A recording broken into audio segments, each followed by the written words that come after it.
Hello, my name is Dr. Matt St.John, naturopath and founder of St. John's Nutrition. In this discussion, we're going to be discussing why is our world so sick and what can we do about it. Let's begin our discussion by discussing some of the most common illnesses that we're seeing today in the world. Heart disease, stroke, pulmonary disease, lower respiratory infections, and lung cancers and Alzheimer's, diabetes and kidney disease are all common illnesses, yet these illnesses, we are finding, have a link. In particular, over the past 20 to 30 years, we've been seeing a major increase in certain diseases and conditions such as non-alcoholic liver disease, gastric issues such as IBS, Crohn's, diverticulitis, anxiety, mental health disorders, autism, depression, masculinization of females and feminization of males, along with birth defects and learning disabilities. We've been seeing this at an alarming rate. The graphs on the side show a little bit, but we'll get into that more as we proceed. So what is the link? We'll give you a hint. It did not come from nature. We can't really have this discussion without going in detail about who is Monsanto. Let's talk about Monsanto. It's a biotech company that has a pretty seedy past. Back in 1901, Monsanto was founded, and they introduced its artificial sweetener saccharin as its flagship product. In 1929, Monsanto produces PCBs, which are now banned carcinogenic chemicals. Dioxins, a byproduct of PCB manufacturing, are dangerous environmental pollutants that are polluting our lakes and streams and creeks and rivers to this day. In the 1940s, Monsanto produces polystyrene, the main component in styrofoam, which creates large amounts of hazardous waste during manufacturing. Much of that waste is still, once again, in our rivers, streams, creeks, and lakes. In 1945, Monsanto begins manufacturing the toxic agricultural chemicals like 2,4-D, later used in Agent Orange. It also produces DDT. In 1956, the United States Navy refuses to purchase Monsanto's hydraulic fluid after a safety test associated with definite liver damage. In 1976, Monsanto introduces Roundup, which is a synthetic chemical herbicide whose overuse soon creates glyphosate-resistant superweeds. In 1984, Monsanto pays millions to Vietnam War veterans suffering from exposure to Agent Orange, once again, something they created decades beforehand. In the 1990s, Monsanto takes fifth among U.S. corporations in the Environmental Protection Agency's toxic release inventory. In 1994, they introduced recombinant bovine growth hormone to increase milk production, despite numerous adverse health concerns. In 1996, Monsanto introduces Roundup Ready soybeans, the company's first genetically engineered pesticide-promoting seed, and the first genetically engineered insect-resistant cotton, which produces its own insecticide. Scientists also found that aspartame, an artificial sweetener that's developed by a Monsanto subsidiary, could pose health risks to consumers. In 1998, Canadian government scientists accused Monsanto of bribe attempts in obtaining approval of the drug hormone, bovine growth hormone, in Canada. 2002, Monsanto's fined $1.5 million for bribing Indonesian officials to skip an environmental assessment of its genetically engineered cotton. Two cases within just a few years apart of them getting caught bribing officials. In 2003, Monsanto and Solutia agreed to pay over $700 million to more than 20,000 Anniston, Alabama residents over widespread health problems from PCB contamination. For 30 years, we've been located right beside this particular area in Alabama at St. John's Nutrition, and we've been dealing with the health problems that are associated with PCB contamination since then. In 2006, a judge rules that the USDA violated the Endangered Species Act by failing to conduct even minimal investigation into whether genetically engineered farmer crops could harm endangered species. So what exactly happened to Monsanto? Well, in the 2010s, numerous lawsuits were filed claiming that its weed killer Roundup, which contained glyphosate, caused cancer. Against this backdrop, in 2016, Bayer, a German chemical and pharmaceutical company, announced that it was purchasing Monsanto in a deal valued at more than $60 billion. The United States government facilitated this. In 2018, the acquisition was finalized, and shortly thereafter, the first Roundup lawsuits were decided in favor of the plaintiff.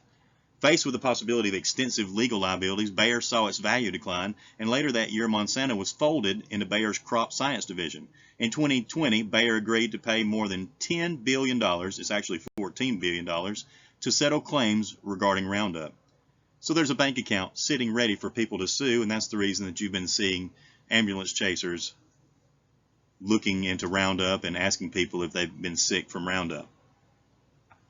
Shockingly, about 280 million pounds of glyphosate are applied to an average of 298 million acres of cropland annually.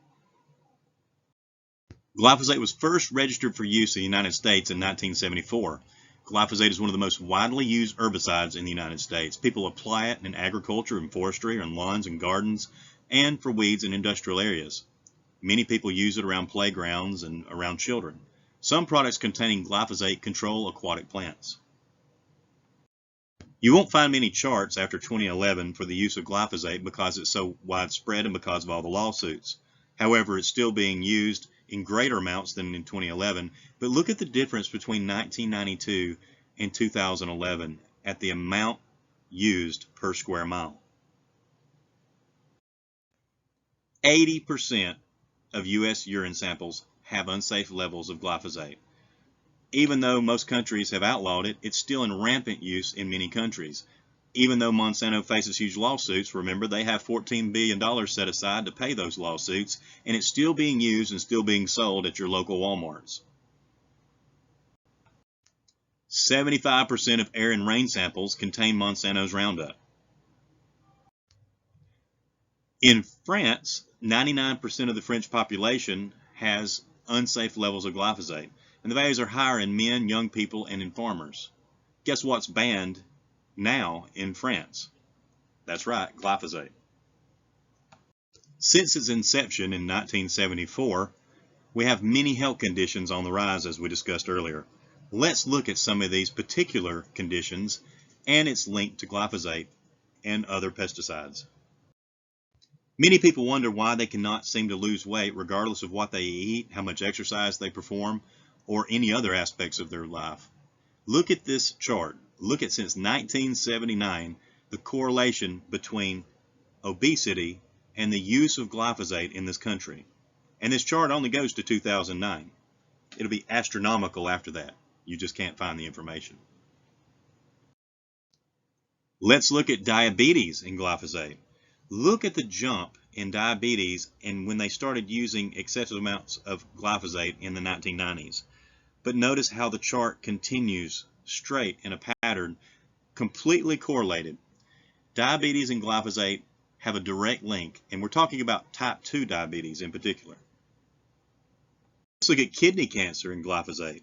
Since 1975, there's been a direct correlation, but in around 1990, once again, there was an explosion and a growth of kidney cancer, and it's directly linked to the use of glyphosate. How about sleep disorders and glyphosate? Notice in the 90s, you have a correlation directly from corn and soy crops being doused with glyphosate and the incident of sleep disorders. Now, what are sleep disorders are we talking about? Well, we're talking about things such as sleep apnea. A lot of people have noticed that when they take certain supplements, especially glycine, manganese, and others, they can get help with their sleep apnea. But the main issue with sleep apnea is the inflammation in the throats, esophagus of people. Now, the breathing disorders tend to decrease when you reduce that inflammation. What causes inflammation in those regions? Glyphosate. Look at the chart. Let's look at liver cancer and glyphosate. Once again, in the 90s, look at the correlation between liver cancer and how much glyphosate was used on soy and corn crops. There's a direct increase as soon as the 90s began, and this is not only concentrated to liver cancer, but also non-alcoholic fatty liver disease. Here we have the correlation between thyroid cancer and glyphosate.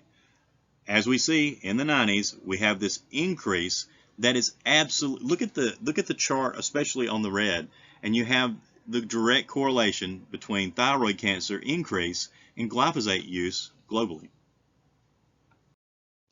Gluten-free? How about glyphosate-free? There's a direct correlation between the use of glyphosate and celiac disease in this country. Once glyphosate started being used on wheat, you had an immediate increase in gluten intolerance. Once again, it's not the gluten that's the problem, it's the gluten and the wheat that's been sprayed with glyphosate. Here we're showing a direct link between anxiety and glyphosate. Many would find it surprising that anxiety could be compounded by a pesticide, but the fact is, glyphosate is causing a lot more than just anxiety, and this chart shows it. How many people had IBS 50 years ago? Well, certainly since the 90s, you can see a direct increase in glyphosate use in inflammatory bowel disease. The condition is consistent with gastrointestinal problems and the use of glyphosate. This chart is very difficult for a lot of people to look at. Here we show a direct correlation between autism and the use of glyphosate, in particular glyphosate applied to corn and soy. Just look at the chart. Look from 1990 all the way up to 2010. Now this chart is through the roof since 2010. You just cannot find this information. However, you can clearly see the direct correlation between autism and glyphosate use in the United States. They're killing our children. Just from the 90s until 2010, you can see the direct increase in the incidence of breast cancer and the use of glyphosate on corn and soy crops in this country.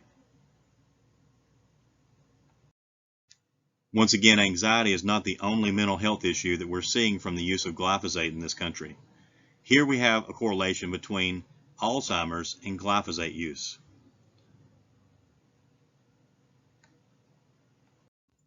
Today, glyphosate is used in the majority of corn, cotton, wheat, soybeans, and sugar beets, which is white sugar, even if it's labeled as non-GMO. Glyphosate is used as a drying agent that's applied after the crop is harvested. It will not wash off the plants or the food. Then it's served to you in your meals, it's made into the clothes that you wear, it's fed to the animals that you eat, and it ends up in your tap water, in your lakes and rivers. If you take collagen or consume gelatin or any other animal product that's not organic, it's fed GMO glyphosate-ridden food, and then it's transferred to you. Here we have an article discussing the substitution of L-glycine for glyphosate during protein synthesis. Now, once the glyphosate gets into your body, it's recognized by your body as glycine, which is an essential amino acid found in your cells. Your body then replaces your glycine with this foreign glycine lookalike, and then it begins to replicate. Here we have a study from the National Library of Medicine, the National Institutes of Health, discussing inflammatory effects of subacute exposure of Roundup in rat liver and adipose tissue. The study discusses non-alcoholic fatty liver, liver disease, and liver cancer, and the incidence and the correlation between glyphosate use and those conditions. In the discussion of autism and learning disabilities in children and adults, this article discusses the possible link between autism and glyphosate acting as a glycine mimetic. Once again, from the National Institutes of Health, we have this article describing the glyphosate and adverse pregnancy outcomes, a systematic review of observational studies. This study discusses birth defects, low birth weight, and premature birth associated with glyphosate use. Once again, from the National Institutes of Health, we have this article discussing Roundup causing embryonic development failure and altering the metabolic pathways and gut microbiota functionality in non-target species. We're talking about birth defects and gut bacterium disruption that causes those birth defects and a myriad of other health problems. This article from the National Institutes of Health discusses the effects of glyphosate on the blood-brain barrier. Now, how is it that glyphosate would actually cause something like Alzheimer's? Well, by damaging the blood-brain barrier and allowing the aluminum to come in. And surprise, but no surprise really, glyphosate is found in all childhood vaccines. Why? It's hidden in the gelatin and possibly elsewhere. Once again, from the National Institutes of Health, we are asked, could glyphosate and glyphosate-based herbicides be associated with increased thyroid diseases worldwide? Yes, they can. Thyroid disease and thyroid cancer are becoming more prevalent as each week moves on. We see this locally, we see this throughout the United States, and we see this with every country that uses glyphosate. Why are so many girls today masculine and so many boys effeminate? This article from the National Institutes of Health discusses that in some detail.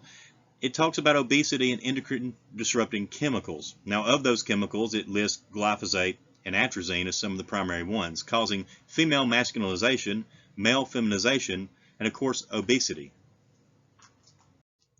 In our discussion about glyphosate damaging the blood-brain barrier and leading to things such as Alzheimer's, here we have a little bit more clarity in this article about how glyphosate helps to bring aluminum into the brain, also calcifying the pineal gland.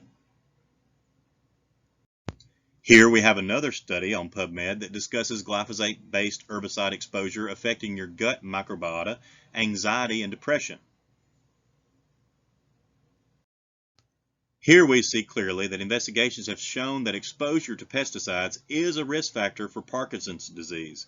Our findings support the notion that glyphosate exposure might be related to the onset of Parkinson's disease. Have you heard this? You won't hear it on the news. Even after all of the data that we've seen clearly from sources such as the National Institutes of Health, still, when you Google, is glyphosate safe, you read this. EPA scientists performed an independent evaluation of available data for glyphosate and found no risk of concern to human health from current uses of glyphosate. Glyphosate products used according to label directions do not result in risk to children or adults. They're lying. And we're going to see that. Many people believe that simply not using Roundup around the house or your crops will keep you from having glyphosate in your system, and that's simply not true.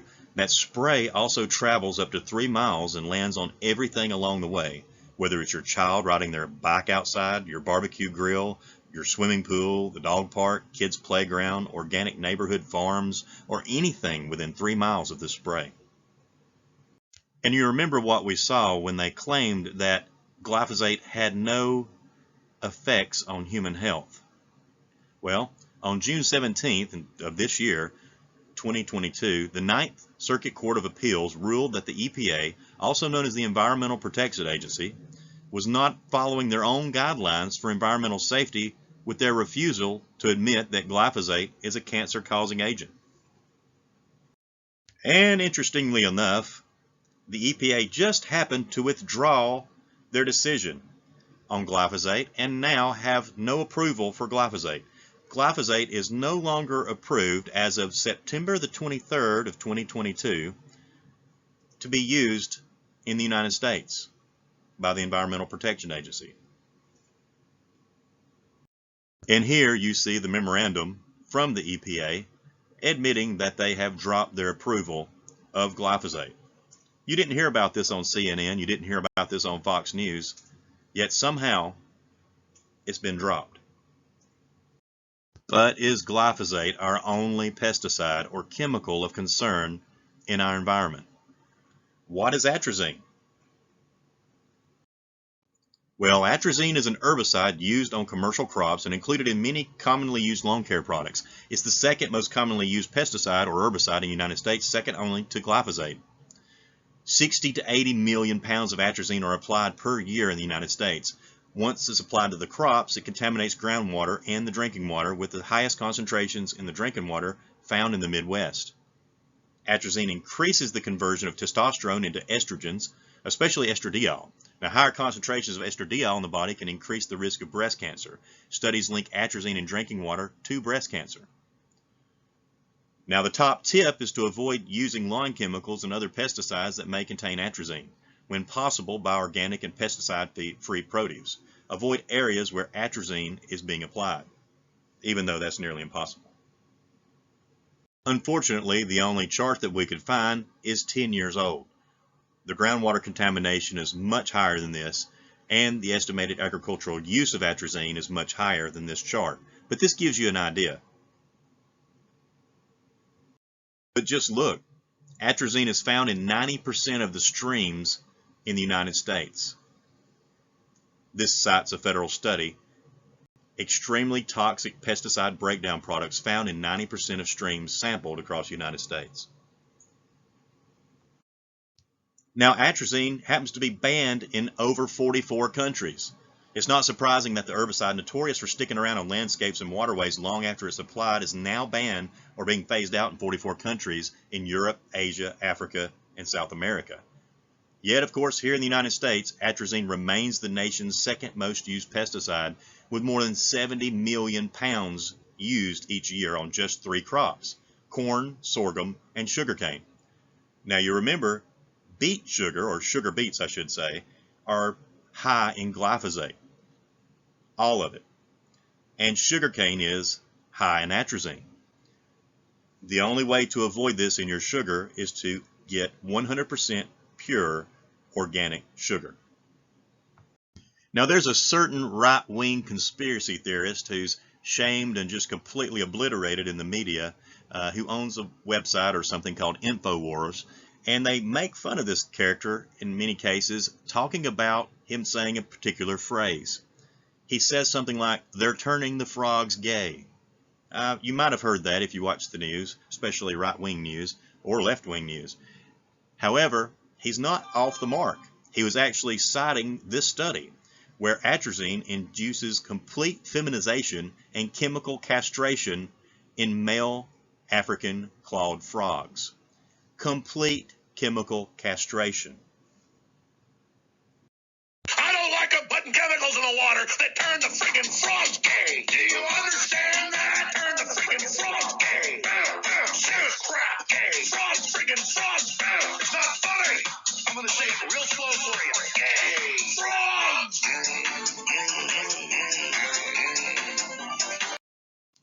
Now, speaking of conspiracy theories, let's read this excerpt from what seems like conspiracy theorists. Atrazine has a lot of adverse effect on health, such as tumors, breast, ovarian, and uterine cancers, as well as leukemia and lymphoma. It's an endocrine disrupting chemical, interrupting regular hormone function and causing birth defects, reproductive tumors, and weight loss in amphibians as well as humans. Now, who is this right-wing organization? Well, it's none other than the health department of the state of Vermont. Look closely, vermont.gov. This is from the state of Vermont. Now, why is this still being used in our country? Now, take a look at this chart. This chart indicates the evident endocrine disrupting behavior of atrazine, the suspected carcinogenic effect of atrazine, the reproductive toxicity of atrazine, and if you notice the chart, you can't really tell the sex of the individual on the chart, which is indicative of atrazine. Here you have an article from The Guardian mentioning that exposure to environmental toxins may be the root of rise in the neurological disorders that we're seeing today. Here is an interesting article that states atrazine, the scientifically proven pesticide linked to homosexuality in men. I didn't say it, the article did. Now how about this study from the Journal of Steroid Biochemistry and Molecular Biology? Demasculinization and feminization of male gonads by atrazine.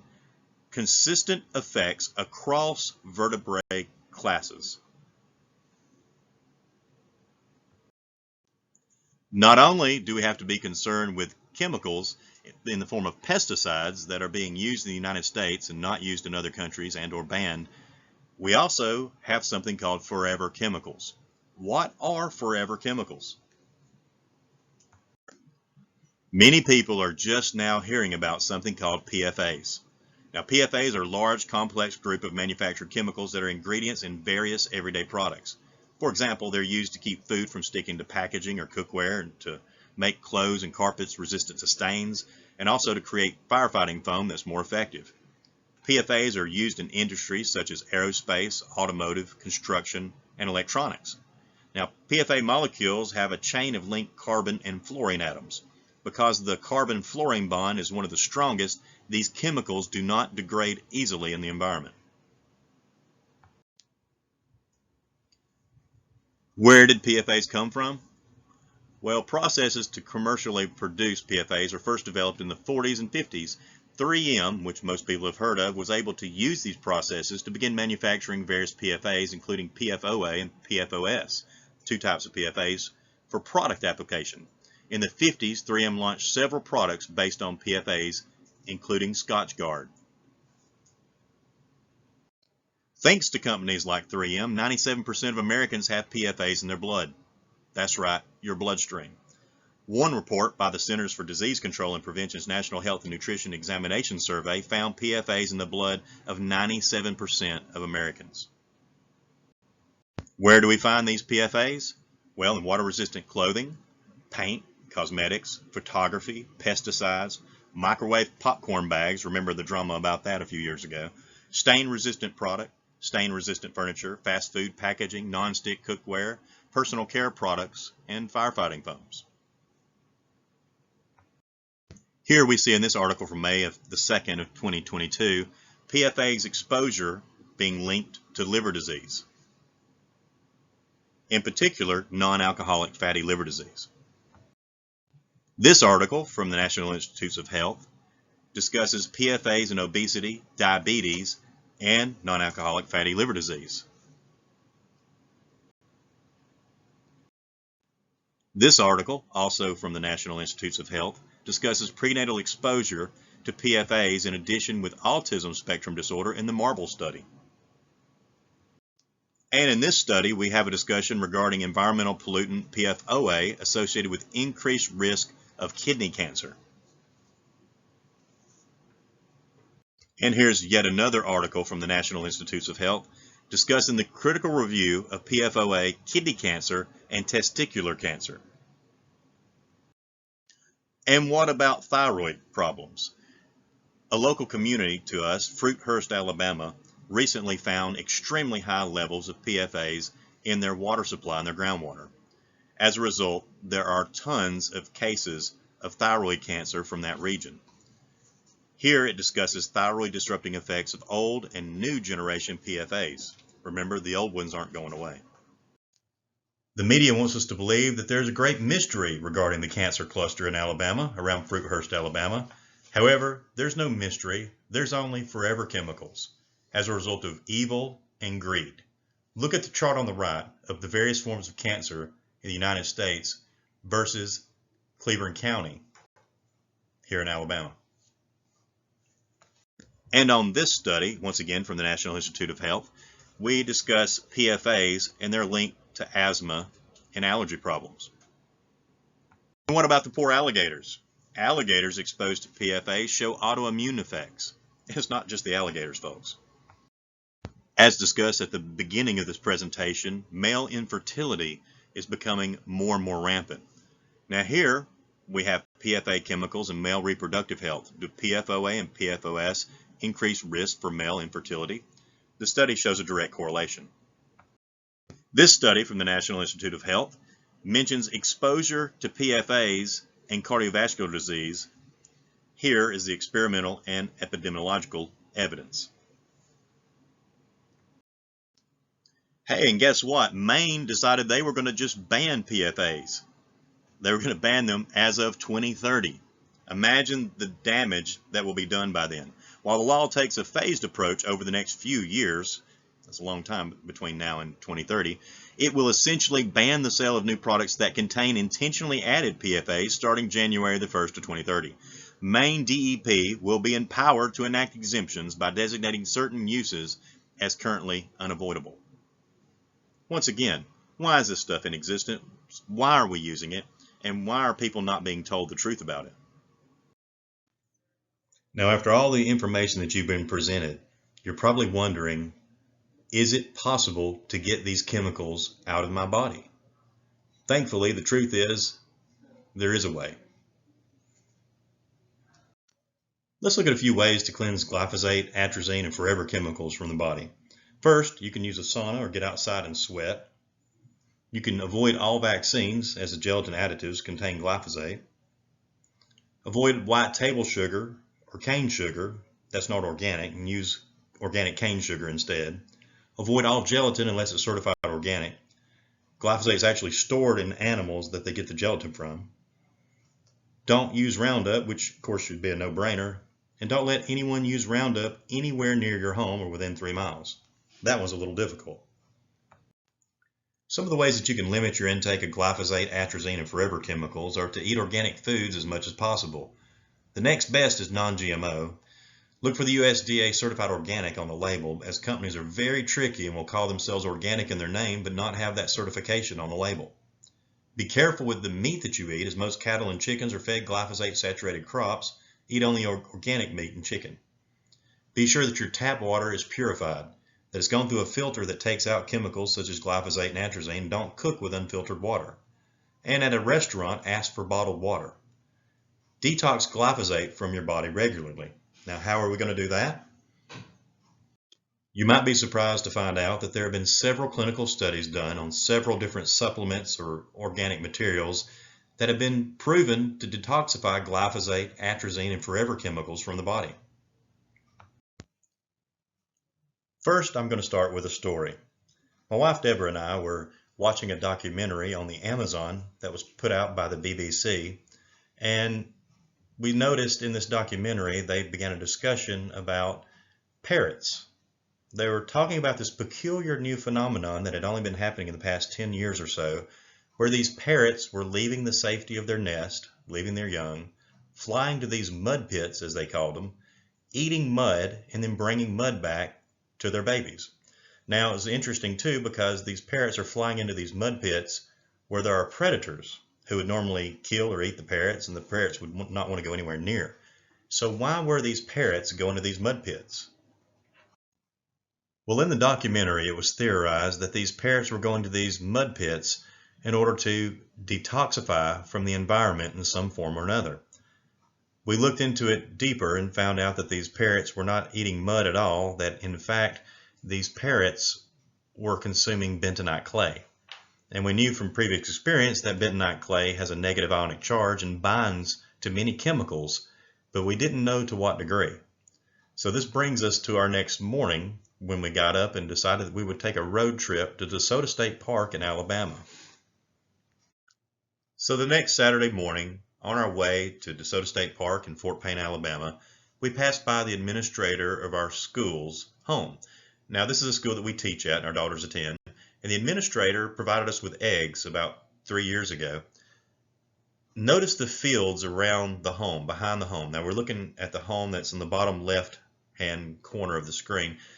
Now, those fields drain, and you can see the drainage ditches and areas that drain toward the home.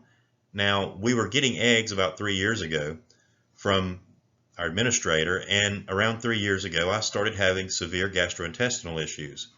I would drink a little bit of yellow root tea, which is high in something called berberine, and it would help, but it was still persisting. So I started an elimination diet, and the first thing that I eliminated was eggs. After I eliminated eggs, suddenly I began to completely get better. So we felt like there may have been an issue. I've eaten about 60,000 eggs over the past 20 years, and while I've been, in excellent health, I've never had problems with eggs or with the toxicity from eggs or anything along those lines. Well, the chickens actually are in the backyard behind this home that you see on the lower left of the screen. Now, all those fields behind it are fields of cotton, certain parts of the year, soy, and also corn. Now, as we're driving by, we see tractors with a big spray bottle on the back, and they're spraying the fields, of course, with glyphosate. All of a sudden, it hit us. What had actually been happening was the glyphosate from these fields were draining into the backyard, and also where there's a well that has not been tested in about 15 years. And then the chickens were feeding on it. We were getting sick. I was getting sick from these eggs because of glyphosate. And all of a sudden, the huge light bulb went off. Oh my goodness, the parrots know better than we do. So now our trip to this state park became a research trip where we spent our entire day with our noses in our phones and in our computers because we were onto something. We realized that bentonite clay had numerous articles of research already on it regarding it and its use against glyphosate. Here we see in the National Institutes of Health, bentonite clay as a natural remedy, a brief review, and over here on the right, effect of suspended bentonite clay on the acute toxicity of glyphosate. As we continued our research, we started discovering other compounds and elements that while we were familiar with them somewhat, we never looked into their effects against pesticides, herbicides, and forever chemicals. Here we show fulvic acid, a very important compound that's becoming a little bit popular, but it's going to become a lot more popular as time goes on, because here we see the therapeutic potential of fulvic acid in chronic inflammatory diseases and diabetes, the effects of fulvic acid on atrazine degradation, and also the performances and mechanisms of such. In this study, also from the National Institutes of Health on fulvic acid, it shows neutralization of the antimicrobial effect of glyphosate by humic acid in vitro. It mentions that fulvic acid is another component of humus along with humic acid. It's a smaller molecule able to be absorbed into the bloodstream to help bind glyphosate in the tissues, while humic acid is larger and has more impact for binding glyphosate in the intestine. On the bottom, you see that our findings indicated that humic acids inhibited the antimicrobial effect of glyphosate on different bacteria. This information can help overcome the negative impact of glyphosate residues in feed and in water. You remember my mention of something called yellow root, which helped me with the poisoning that I was getting from the eggs that were tainted with glyphosate. Well, come to find out, berberine is a potent antagonist of glyphosate, and it helps in many ways. It's also well researched for a number of other conditions. Now, here we see the inhibition of activator protein 1 activity by berberine in human hepatoma cells. Studies on preventative and curative effects on berberine on chemical-induced hepatotoxicity in rodents. Notice chemically induced hepatotoxicity. Now over here you see something mentioned of something called DIG1. DIG1 is a combination of barberry, or the berberine in barberry, burdock root, and dandelion. Now this says that it protects against cell death that's provoked by glyphosate-based herbicides in human liver cell lines. You didn't hear about this on CNN or Fox News, did you? For around 10 to 15 years, when people would come to us with tinnitus or vertigo or ringing of the ears, we would normally put them on manganese, which is a trace mineral. Now, why we put them on manganese was sort of a great mystery to me and other naturopaths and herbalists and wellness experts, but it tended to help. It tended to always sort of curb the course and help people with their vertigo, their ringing of the ears, sometimes in a really powerful and rather miraculous way. Now, we now know, once again, that vertigo, tinnitus, ringing of the ears, and many of these conditions are caused by the glyphosate, atrazine, other pesticides, and forever chemicals wiping out manganese levels and manganese in the system. So here it talks about glyphosate, pathways to modern diseases, manganese, neurological diseases, and associated pathologies. Now, supplementation of manganese has been shown to help in people who have had poisoning through glyphosate, atrazine, and forever chemicals. So what supplements help repair the damage done from glyphosate, atrazine, and the forever chemicals? Well, we've researched humic acid. We've talked about the research between it and bentonite clay, and we've spoken about things such as milk thistle seed and the silymarin content to help protect the liver, dandelion root, and burdock root. All three were part of that DIG1 that had been tested and shown to be very beneficial against it. Also, L-glycine supplementation. About 60 slides ago, we researched how L-glycine is actually hijacked by glyphosate and how glyphosate is actually able to replicate through this glycine pathway. Well, supplementation of glycine can help that. And also probiotics, helping to restore the friendly bacteria and friendly flora that you have in your gut that is wiped out through glyphosate. Here we see a study regarding silymarin on the effect of silymarin in cathepsin activity and oxidative stress in colitis in rats.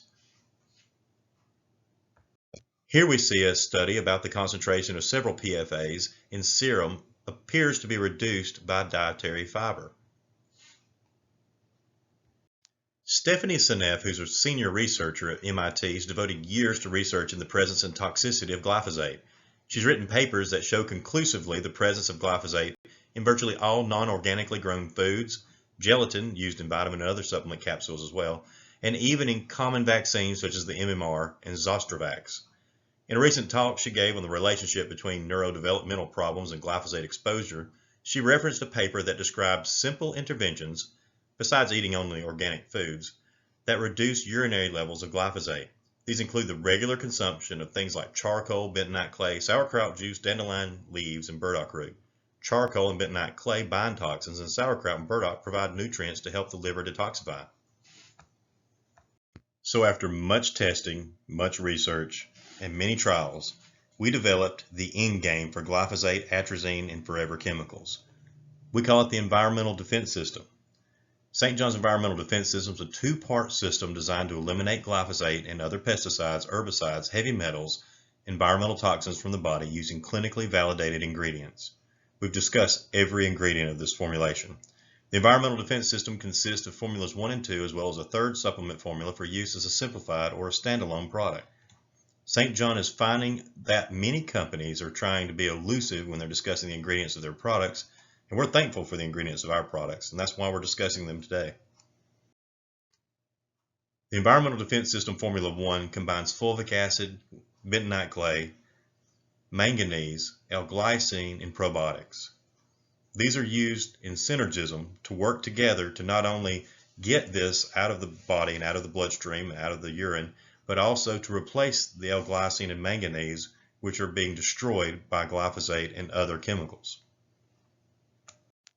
Formula 2 of the Environmental Defense System combines berberine, silymarin, dandelion root extract, and burdock root extract to serve as a catalyst to inhibit not only glyphosate, atrazine, but the forever chemicals that we're finding so prevalent in bloodstreams today. We're excited at St. John's Nutrition to be connected with Great Plains Laboratory, who is really the only known lab that tests for glyphosate, atrazine, and other heavy metals, chemicals in the body. Just to add some transparency, I wanted to show my glyphosate level on August the 19th of 2022, according to my glyphosate profile from the Great Plains Laboratory. As you see, I have unsafe levels of glyphosate in my body. I actually had 1.1 on the chart. Now, this is a naturopathic doctor who's been practicing natural medicine for 30 years and used a lot of that in my life, but yet I still had a 1.1 glyphosate level. Had I been tested when I was eating those toxic eggs, I would have been probably toward a 2.5 or higher. After a little over 1 month, here's my glyphosate level as of September the 23rd, 2022. Now, you might remember that date. That date was actually when the EPA dropped its advocacy, its approval of glyphosate. Look at my glyphosate level. Guess what? I'm glyphosate free. That's after just 1 month on the Environmental Defense System. Thank you so much for taking the time to view this presentation and to listen in. This has been a very time-consuming project, something that my wife and I and many others have worked very diligently on for many, many, many months. And it's something that is truly an epidemic in this country and worldwide. Now you know why our world is so very sick.